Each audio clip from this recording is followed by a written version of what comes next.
जय हिंद, वंदे मातरम। प्यारे साथियों, आ चुके हैं एक और ज़बरदस्त नई वीडियो के साथ। ये है राजस्थान बीएसटीसी एग्ज़ाम 2025 को लेकर के न्यू अपडेट सामने आ चुकी है कि जो तुम्हारी बीएसटीसी अगर आप करने की इच्छा रखते हैं, 12वीं में अगर आप पढ़ रहे हैं या 12वीं पास कर चुके हैं तो आप बीएसटीसी का फॉर्म लगा सकते हैं।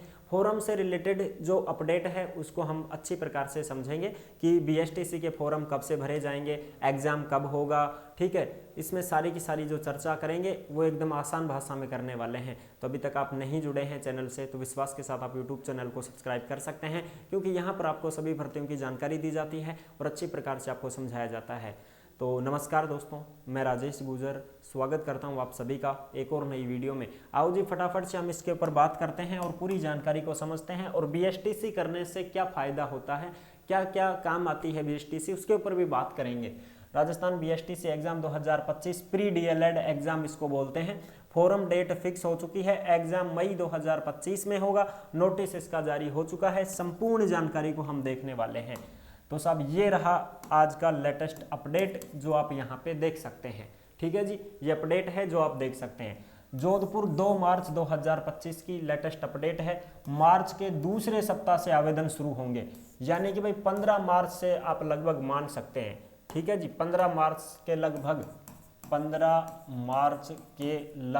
2025 में क्या हो सकते हैं, फॉरम शुरू हो सकते हैं, ठीक है जी। ये बात तो हो गई क्लियर। हाँ जी बिल्कुल। आगे बात करें, मई जून में इसकी परीक्षा की संभावित है, यानी कि जो एग्जाम होगा वो तुम्हारा मई जून में हो जाएगा। एग्जाम कब होगा सब? एग्जाम आपका मई जून 2025 में हो सकता है, यानी कि मई जून में हो जाएगा। मई में लास्ट में भी हो सकता है और जून फर्स्ट में हो सकता है। तो मई जून में आपका एग्जाम कन्फर्म है, हो जाएगा। और 15 मार्च के बाद में आपके फॉरम शुरू होने वाले हैं और इसको वही तुम्हारा ओपन यूनिवर्सिटी कोटा ही करवा रहा है। ओपन यूनिवर्सिटी को फिर से मिली डीएलएड की जिम्मेदारी। 10 दिन में नई प्रवेश प्रक्रिया होगी शुरू। 10 दिन के अंदर अंदर नई प्रवेश प्रक्रिया शुरू कर दी जाएगी। और ये जो भी खबरें आप देखते हैं ये आपको टेलीग्राम के ऊपर देखने को मिलेगी सब।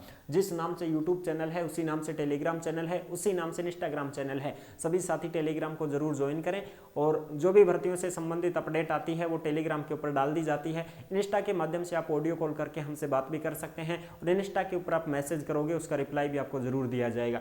इसको अगर आप ये 12वीं में अगर आप पढ़ रहे हैं, यानी कि 12वीं में अध्ययनरत हैं तो भी आप फॉर्म भर सकते हैं। और 12वीं पास हैं तो जनरल वालों के तो 50% होनी चाहिए और बाकी की 45% 12वीं में होनी चाहिए, वो सब इसमें आवेदन कर सकते हैं साहब, ठीक है जी बिल्कुल। इससे कम नहीं होनी चाहिए साहब, नहीं तो फिर दोबारा 12वीं करो अगर कम रहेगी तो। बीएसटीसी करने के लिए आपको यही योग्यता चाहिए बस। 12वीं में या तो तुम पढ़ रहे हो तो 50 बनाओ जनरल वाला, बाकी का 45% बनाओ।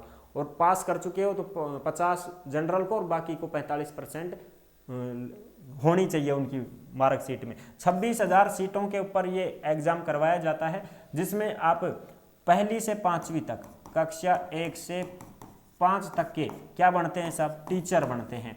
पहले तो ये कोर्स आपको करना पड़ेगा, बीएसटीसी की ये एग्ज़ाम देनी पड़ेगी। इस एग्ज़ाम को पास करोगे उसके बाद आपको कॉलेज मिलेगी और कॉलेज मिलने के बाद 2 साल का ये कोर्स होगा।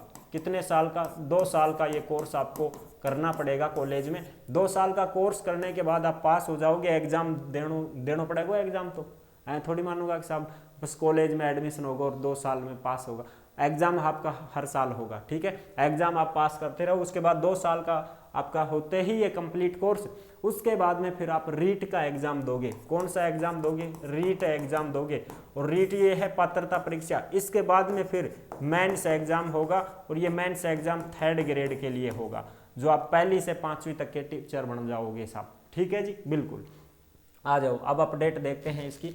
राज्य सरकार ने 2 वर्षीय अध्यापक शिक्षा पाठ्यक्रम डीएलएड की प्रवेश परीक्षा की इस साल भी जिम्मेदारी वर्धमान महावीर खुला विश्वविद्यालय को ही सौंपी है, यानी कि ये ओपन यूनिवर्सिटी है ना कोटा, यही करवाएगा। यही अपनी बीएड की पीटीटी एग्जाम करवाता है और यही अब बीएसटीसी की करवा रहा है। वहीं पीटीटी प्रवेश परीक्षा का जिम्मा भी वीएमओयू को ही मिलने की संभावना है। अब वीएमओयू ने ही प्री डीएलएड की नई प्रवेश प्रक्रिया की तैयारियां शुरू कर दी हैं। 10 दिन में ही प्री डीएलएड के ऑनलाइन आवेदन शुरू हो जाएंगे। वहीं मई जून के महीने में प्री डीएलएड परीक्षा संभावित है। जुलाई माह से ही शिक्षा सत्र शुरू कर दिया जाएगा और 26,000 सीटों पर है ये, ठीक है, यानी कि डीएलएड कॉलेजों की करीब 26,000 सीटें हैं। इन पर प्रवेश प्रक्रिया का टाइम फ्रेम भी करवाई जाकर सत्र शुरू कर दिया गया था पिछले बार भी। इसके अलावा रिफंड की प्रक्रिया भी कर दी गई थी, जबकि पिछले कुछ सालों में प्री डीएलएड में लेटर लेटिफी के कारण से शिक्षा सत्र में काफ़ी देरी से शुरू हो पाया था। यानी कि अब जो है ये तुम्हारा कोटा यूनिवर्सिटी है, ये टाइम पे ही करवा रहा है सारी चीज़ें। नोटिफिकेशन भी दिखा देते हैं आपको कि साहब इसमें जो है पिछली बार का नोटिफिकेशन आप देख सकते हैं 2024 का, जो डीएलएड का ही है, बीएसटीसी का ही है। ये देखो, ये 2024 का ही नोटिफिकेशन है जो आप यहाँ पे देख सकते हैं, प्री डीएलएड एग्जामिनेशन 2024, ठीक है, 2024 के लिए ही है, जिसमें क्या क्या योग्यताएं वगैरह होती हैं वो मैं आपको बता देता हूँ एक बार। देखो यहाँ पे ये पूरी जानकारी देखो, पिछली बार कब करवाया, मई में तो फॉर्म भरवा दिया सर, जून में परीक्षा ले लिया जा, ठीक है जी, जून में परीक्षा हो गई थी। ये देखो योग्यता, मान्यता प्राप्त बोर्ड से उच्च माध्यमिक परीक्षा में, यानी कि 12वीं की मार्कशीट में 50% तो जनरल की होनी चाहिए, बाकी सबकी कितनी होनी चाहिए साहब, 45% होनी चाहिए। अगर 49.99 भी है ना तो भी आप मान्य नहीं होगे, फेल हो जाओगे, आप फॉर्म ही नहीं भर सकते। अगर 45 पूरी नहीं है ना, 44.99% अंक हैं, तो वे अभ्यर्थी भी प्रवेश के लिए आवेदन के लिए अयोग्य होंगे, आप फॉर्म नहीं भर पाओगे अगर इससे कम परसेंटेज है तो। इस बात का आप विशेष ध्यान रखें, ठीक है जी। आगे देखो आयु की, अभ्यर्थी की आयु 1 जुलाई 2024 को मांगी गई थी ना, 28 वर्ष से अधिक ना हो, ठीक है, ये किसकी है, जनरल की। और विधवा, तलाकशुदा, परित्यक्ता महिलाओं के लिए आयु सीमा में कोई बंधन नहीं है। एससी, एसटी, अन्य पिछड़ा वर्ग, ओबीसी, एमबीसी, ईडब्ल्यूएस और महिलाओं के लिए राजस्थान राज्य सरकार द्वारा निर्धारित प्रावधान नियमों के अनुरूप आयु सीमा में छूट दी है। यानी कि आप ये कह सकते हैं कि साहब ये कब तक हम फॉर्म लगा सकते हैं, बीएसटीसी कब तक हम कर सकते हैं, तो आप चिंता ना करें। जब भर्तियों के लिए ही दे रखा है 18 से 40 साल, तो इसमें 18 कुछ भी नहीं है। डायरेक्ट 12वीं में अगर आप हो, 16 साल आपकी एज है, आप आराम से इसमें फॉर्म लगा सकते हो साहब, ठीक है जी। 16 साल नहीं है साहब, हमारी तो 15.5 ही है, बर्दो रहे बर्दो, कोई बात ना। और वैसे लास्ट कब तक भर सकते हैं, 35 साल तक भर सकते हो आराम से, कोई दिक्कत नहीं है। बीएसटीसी का फॉर्म बीएसटीसी कर सकते हो, 35 साल तक भी कर सकते हो, ठीक है। सब 40 साल का बाद कर लें तो क्या करोगा फिर, बुढ़ापा में क्या करोगा, 40 साल बाद भर्तियां ही नहीं देख पाओगे तो फिर क्या करोगे तुम भर्ती तो। लेकिन जनरल वाला तो 40 के बाद नहीं देख सकता ना, बाकी को तो छूट भी मिल जाती है। तो ये चीजें हैं साहब। अब इसमें और एग्जाम में क्या क्या आता है वो भी हम देखते हैं। देखो एग्जाम का पैटर्न भी मैं आपको बता देता हूँ, इसमें एग्जाम किस प्रकार से क्या क्या लिया जाता है वो देखो। ए, ब, स, द, चार ऑप्शन मिलेंगे, जिसमें आपके 200 अंक का होगा। और देखो रे यहाँ कहाँ गया वो, 1 मिनट, 200 प्रश्न होंगे, 600 नंबर का होगा। प्रश्न पत्र 4 खंडों में होगा, ए, ब, स, द में कुल प्रश्नों की संख्या 200 होगी और सभी प्रश्न वैकल्पिक आएंगे, यानी कि ए, ब, स, द में गोले भरने हैं आपको। प्रत्येक प्रश्न में 4 विकल्प होंगे और सभी प्रश्न 3 अंक का होगा। एक प्रश्न जो है वो बराबर 3 अंक का होगा। कितने अंक का होगा साहब, 3 अंक का होगा। तो 200 कितना का होगा, 200 गुणा 3 बराबर 600 नंबर को पेपर होगा साहब।